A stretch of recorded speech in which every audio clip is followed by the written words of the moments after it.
Hi everyone.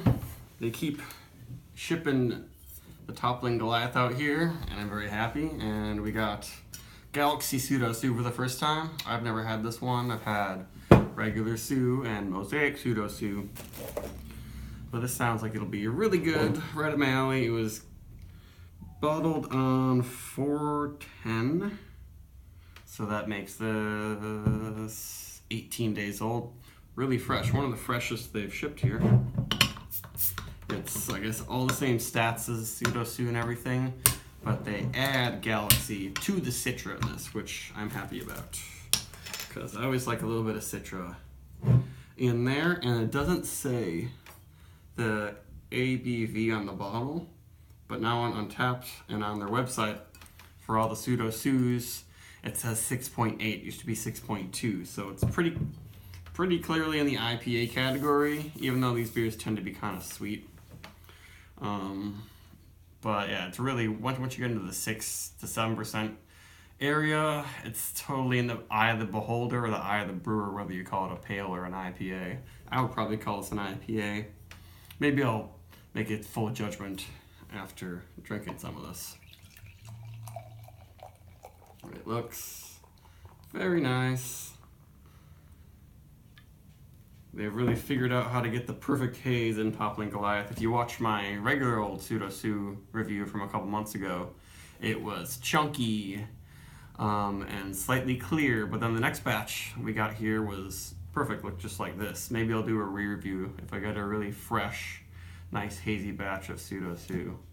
But that head looks really good. I gave it a firm pour, but that's because I love getting these soapy bubbles mixed in with they're really dense, creamy bubbles.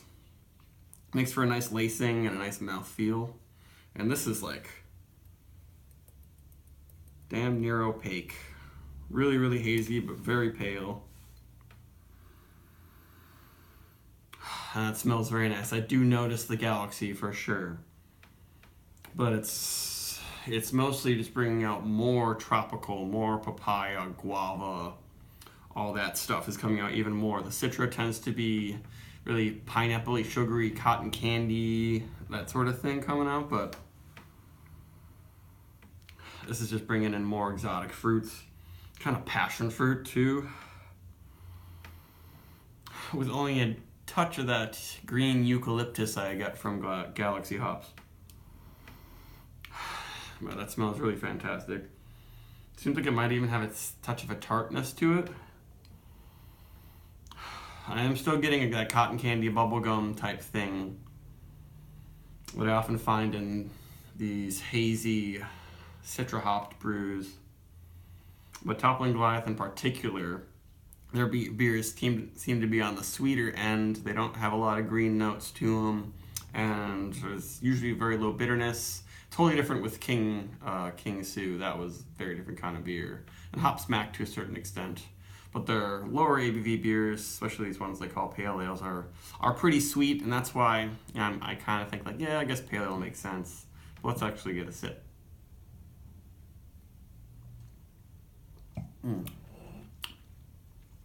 Kind of creamy. Ooh, but this is much more bitter. I would call this definitely an IPA. Much more intense than Pseudo, because I think they don't take away Citra. With this they just add Galaxy to it. And a whole bunch of it, so it's got some chalkiness, mineral qualities, a slight grassy mineral sort of thing happening. Now this reminds me of a Trillium beer. This is probably, if you combine like 4 Point and like Galaxy 4 Point, you'd get something really similar to this.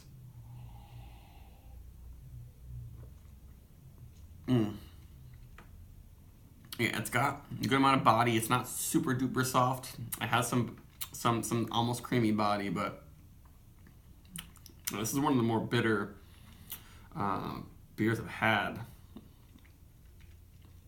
from this brewery. I wasn't even really expecting it.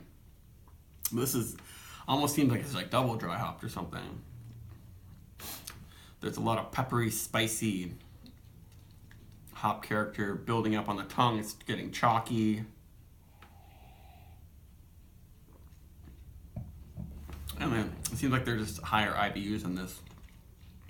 Ooh, and it's really filling up my mouth with a green hop pellet. There's definitely some good eucalyptus flavor. It's saturating my whole face. I was not expecting it to be this intense, but I guess that's why they put it in bombers and charge a lot more for this than Pseudo.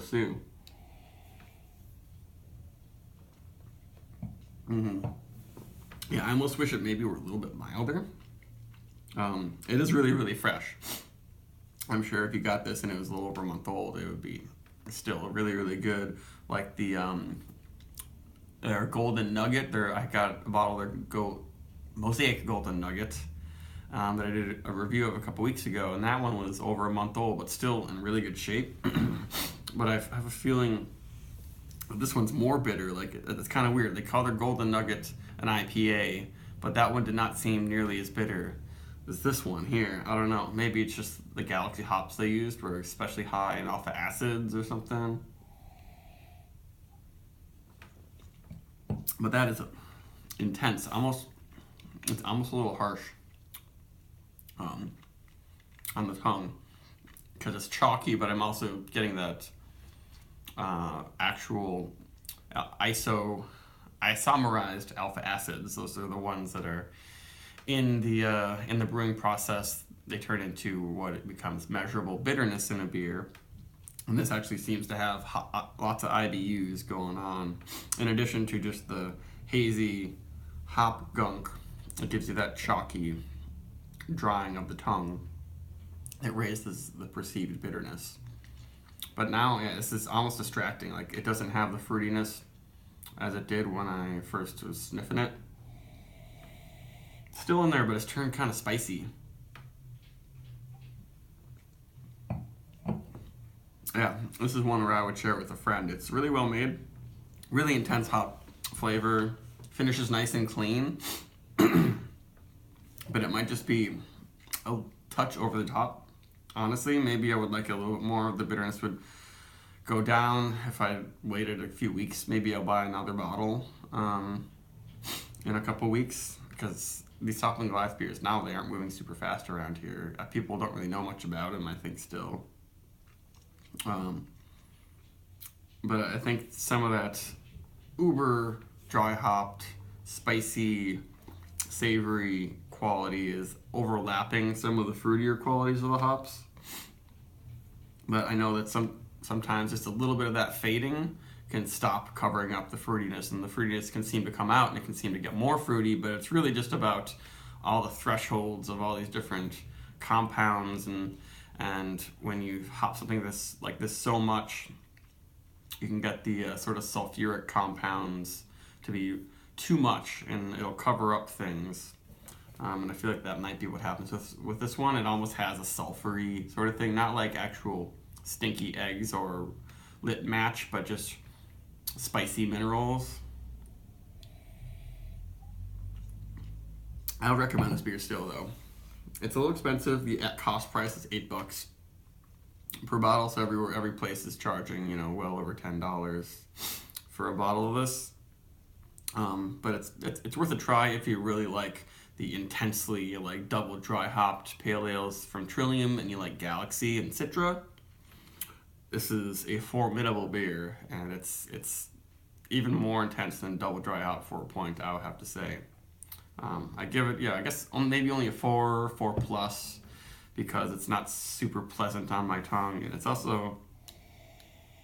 I'm also not getting much of that fresh barley flavor and aroma, because it's just, the hops are just overloaded in this. I guess it reminds me most of King Sue, even though it's a much smaller beer, because it has that kind of chalky, overdone hop character. But very nice beer, and I'm very glad to try it. Hopefully soon we'll get double dry hop Pseudo, and I wonder if maybe I'll like that more or less. Be interesting, but that's it. Goodbye.